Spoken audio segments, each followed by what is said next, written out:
All right. What's up, y'all? Welcome to audio number one. I guess it's technically number five, but this is the first official week of the Ecom Dispensary. So thank you for joining us. We're pretty freaking stoked to be here. I got my man Scotty. Scotty, what's up, man? Nothing much. Enjoying life out here in Mexico. COVID Yeah, free. Scotty recently took a little trip down to Mexico. You planning on staying down there for a little while, huh? Oh yeah. Nice, nice. Well, I'm definitely gonna have to join you at some point. But today we have something else to talk about, and that is something that honestly was a complete game changer for our brand when we first implemented this. Probably midway through 2020 is when we started going really hard on this, and it like immediately increased our ad results by a lot and allowed us to scale by kind of a lot. And I think this is kind of an ecom secret. It's very simple, and it also depends on your specific situation and what you're doing. It doesn't make sense in all situations, but I would say that in like the overwhelming majority of them, doing just this one thing will probably make you more money. So today we want to talk about it. So what's the one thing? What's the big secret? Yeah. So the big secret, the one thing is something called UGC, or user generated content. Now, this isn't something that is like, I don't know, super crazy or advanced. It's a pretty basic concept, but as usual, the stuff that is very simple tends to work the best.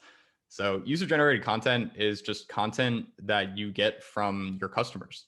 It's not content that you shoot professionally or content that you, I don't know, steal from someone else.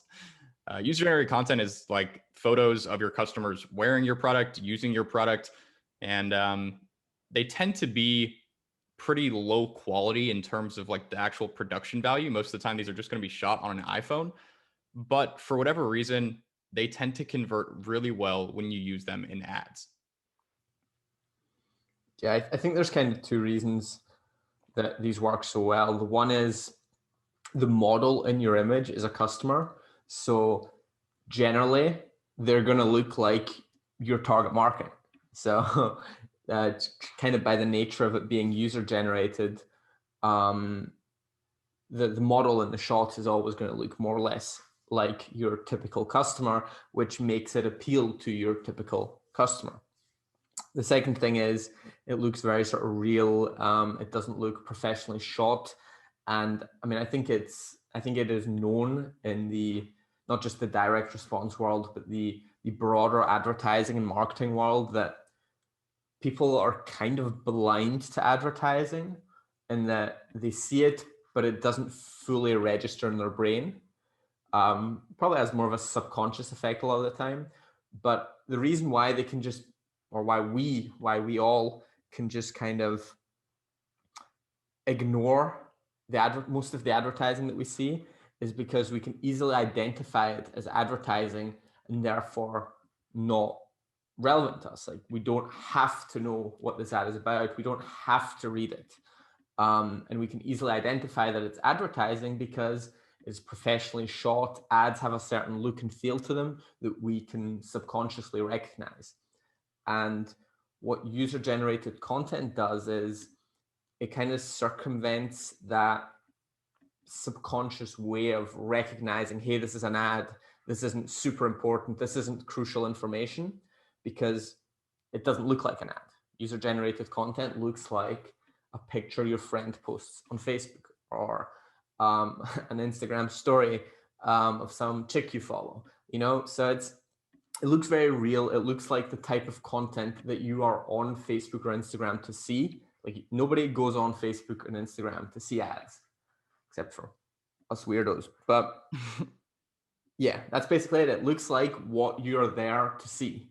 It just kind of blends in. You'd think that's bad. You'd think blending in is bad. You want to stand out. The problem is with standing out is if you stand out and people immediately see that's an ad, they're kind of going to ignore it. Yeah, I think that's honestly really accurate. And I really can't overstate just how impactful this has been. I mean, Scotty, would you say that I think the majority of our ads, or at least a huge percentage of them, are just super basic UGC photos of our customers just wearing our product? Um, for a while, it was about 99% just basic UGC photo ads. Now we're doing more video ads, but again, even the videos are user generated most of the time. And I mean, even when we get professionally shot content, a lot of the time we're going to try and make it look kind of like UGC. So we're not going to use a white background, or we're not going to make it look like a super professional photo shoot. We're going to make it look more like UGC, more native, more real for pretty much all the content we shoot, unless we're specifically trying to get like a white background picture to have as our main product photo. That's kind of the one place we still kind of stick with professional looking images. But for everything else, yeah, we, even if it's professionally shot, even if we pay a photographer, we're going for more of a native, authentic look. It is kind of funny how that works, how we'll literally spend like a couple grand to do, you know, to get our own professional content. Maybe not a couple grand, but you know what I mean? Like a couple hundred, maybe a grand or two. And we'll spend a bunch of money to get our own professional content. And we're literally spending all that money to try to get content that looks like it was shot on someone's iPhone and is like poor quality. Yeah, it's hard though. It's hard to get really, really good UGC. And I mean, what makes UGC work, I think, is kind of the volume. So like if you have like a good photographer and he takes 10 pictures for you and you get 10 UGC images, I think the odds of success are higher on the photographer images than on the UGC ones. On like any given UGC image, like half of them are going to be crap and not really usable. Half of them are going to have some policy violation. Half of them there's going to be a lighting issue. Like there's often going to be some issue with the UGC, but because it's so easy to just collect it from customers, which I think we're going to talk about here in a minute, because it's so easy to collect, you can just get a massive amount of it and then pick the best shots. And then those best UGC pics or videos, those just crush. Those just do way better than pretty much anything else we've found. Yeah. And I think another really cool part about it is too, we're about to go over and kind of like tell you guys about how we actually set this up and how we get all these UGC photos. But if you go onto our brand's main product page and you scroll down to the reviews, there are literally hundreds, and I'm not even kidding, like literally hundreds of unique photo reviews, photos of customers wearing our product. You know, what we're selling is some sort of apparel. So we have a bunch of pictures, so many of them. And I think that that adds so much value to someone when they're going on the product page and they're trying to decide if this is something that's for them. I think specifically for what we do, especially those photo reviews help increase the conversion rate so much, because there are so many photos in there. I mean, we literally have hundreds of them at this point. I mean, I know we have over 1,000 reviews. I don't know if we have 1,000 photo reviews, but we definitely have at least a couple hundred photo reviews. And that is just so huge. That sheer amount of social proof is just absolutely nuts. And I think there's a lot of factors, but I think that that's definitely high up there on the priority list in terms of what really makes our main product page convert so well. 100%, 100%. One thing you do need to be a bit careful with though is just because someone left a photo review on your site does not mean that you have permission to use that image as a photo ad on Facebook or Instagram. You have to get, legally speaking, you have to get express permission from the customer to use that in your ads. So in terms of collection, how we get UGC images and videos, there's a couple ways. One thing we do, and this is the bulk of our photos that we get, is we have in Klaviyo or whichever email marketing software you use, we've got a flow set up, which means it's an automatic email sequence that goes out after someone buys. And one of the first emails, like you get a thank you email, and then one of the first emails that you get right after you receive the product, we set it up so that you get it like 2 or 3 days after you receive the product, is a special offer where if you send in a picture plus a review of you wearing the product, you using the product, and you give us express permission. So you say like, hey, we basically say, if you send us an image for use on social media and in our advertising, then we will send you a free product of your choice from our store. So that's one of the main ways we collect photos from customers. Post-purchase And emails. the way that we set that up, we have that set up in Klaviyo. Klaviyo is what we use for for email for our brand. And then we also link that up with Looks, the Looks app, right? So we used to use Aftership. We don't use Aftership anymore. These days, the actual photo review collection is just, I believe it's just a Klaviyo flow. Basically just a plain text email saying like, hey, here's the offer. If you send us a photo that we can use on social media, we'll send you a discount code for a free product. Just plain email, no connection with any other app. Then we used to have it set up via Aftership so that it gets sent out 2 days after you receive the product. There were some issues with that, and it's also super expensive for the amount of orders we're doing. So we just set it up for like 10 days after purchase or whatever to get sort of the average shipping time, taking that into consideration, and then you get it a couple days after. Looks is separate. So Looks also sends out emails asking for photo reviews. The problem with those Looks reviews, like I said before, is just because someone leaves a photo review on your site doesn't mean you have express permission to use it in your ads. So that's kind of why we do both. Like one is, hey, want to leave a review? You can leave a photo or not. The other is, hey, if you send us a photo, you get a free product. Gotcha. Okay. Do we have one of our VAs put those photos that we get into the reviews? Can you repeat the question?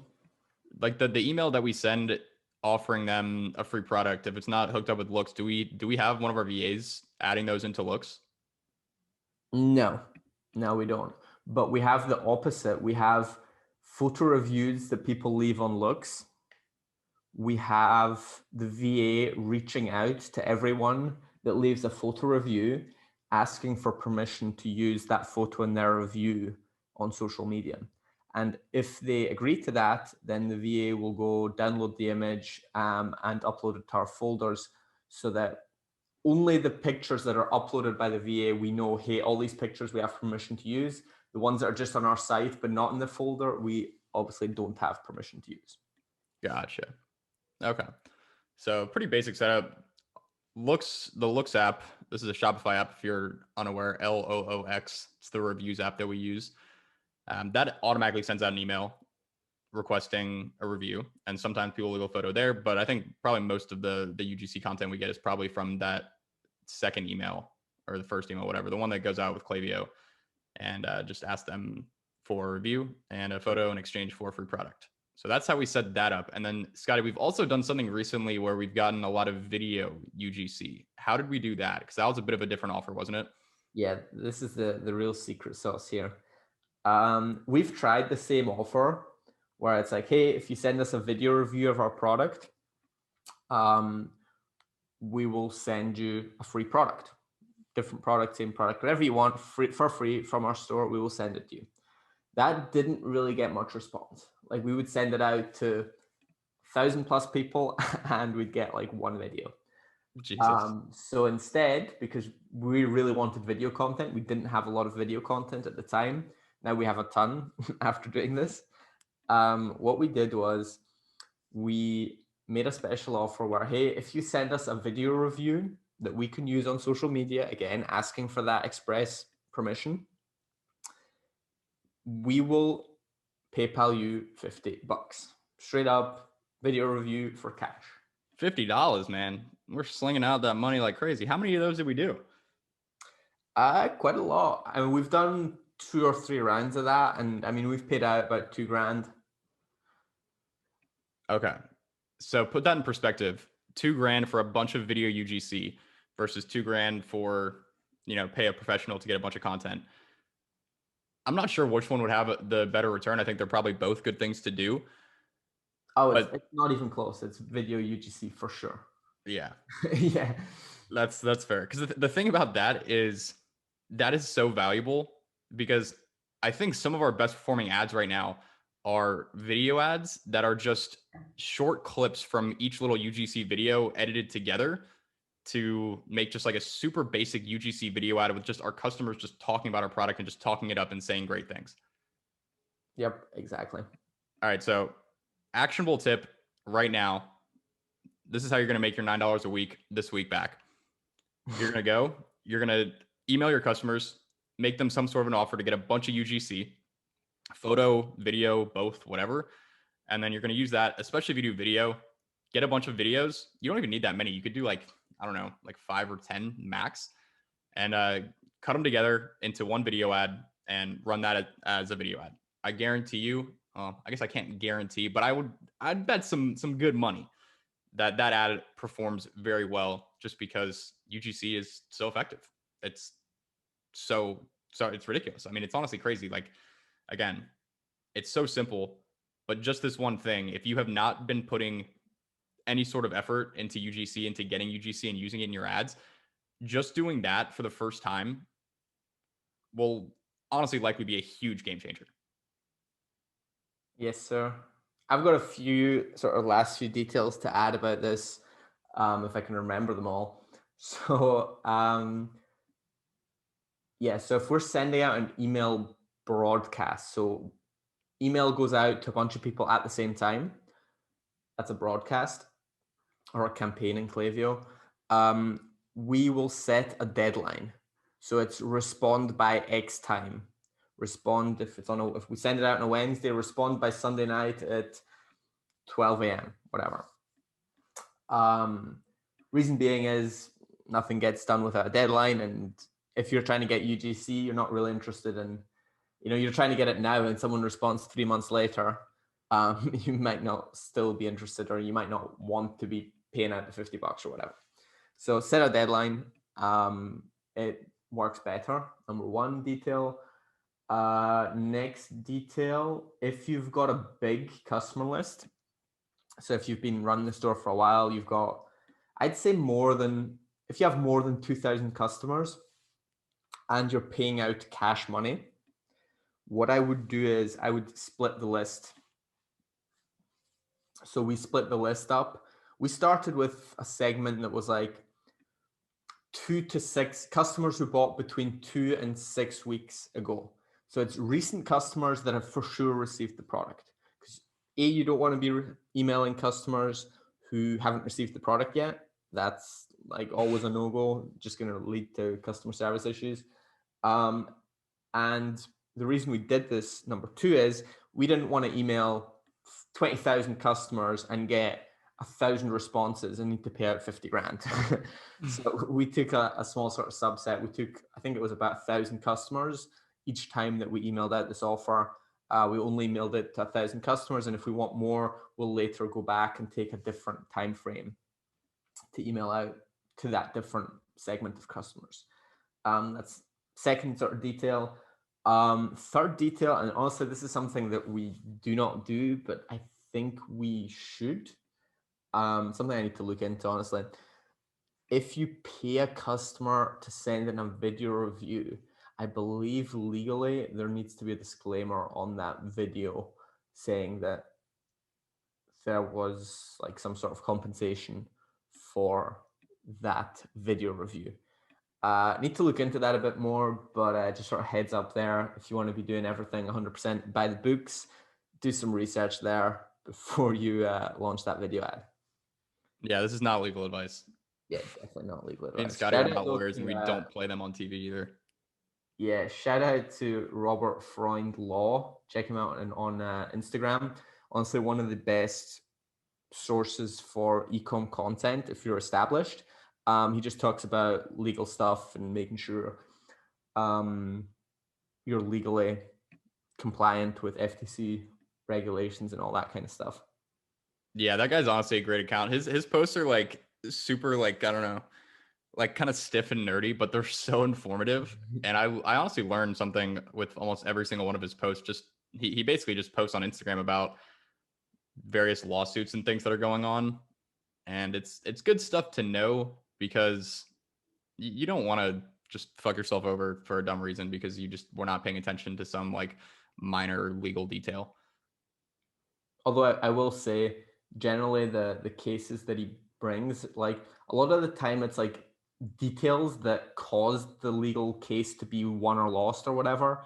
But generally, the companies that are getting sued for big bucks, the final reason they got sued might have been a little detail, but they were also scamming. You know, they were also doing things wrong in a big way. I feel like if you're doing right by people, the little details are generally not going to bite you in the ass too much. Yeah. It also depends on what level of scale you're operating at. Most of the time, if you're operating at a low level of scale, like, yeah, I mean, you'd probably be fine. But again, not legal advice. Yeah, definitely not legal advice. All right. Well, I think unless you got anything else, I think that's the rub on UGC. I feel like people are going to take this a little bit for granted because it's such a simple thing. But this is dead ass one of the most actionable tips we could possibly give you if you're not already doing this. Setting these things up the way that we've outlined here is probably one of the best things you could do, especially if you're already established. I don't think this makes a whole lot of sense if you are still in the testing phase of a store. I mean, it makes absolutely no sense because you literally don't have enough customers yet. Check the AliExpress reviews. That's how we started. Yeah, that's true too. I'm not sure about the legality of that, but yeah, we've definitely used pictures from AliExpress reviews. There can be some gems in there. That's not always, but there's some diamonds in the rough. Yep, 100%, 100%. I'd say a lot of people are doing this, but not utilizing it to the fullest extent. They're like, oh, I don't get what all the hype is about, but like they get 2 UGC images sent in a month, despite like actually doing sales volume. If that's you, you need to double down and you need to rethink the offer that you're giving your customers to get way more UGC. Yeah. It's an asset. It is absolutely an asset. So hopefully you guys use that. I think that's about all we got for this one. We will see you all in the next one.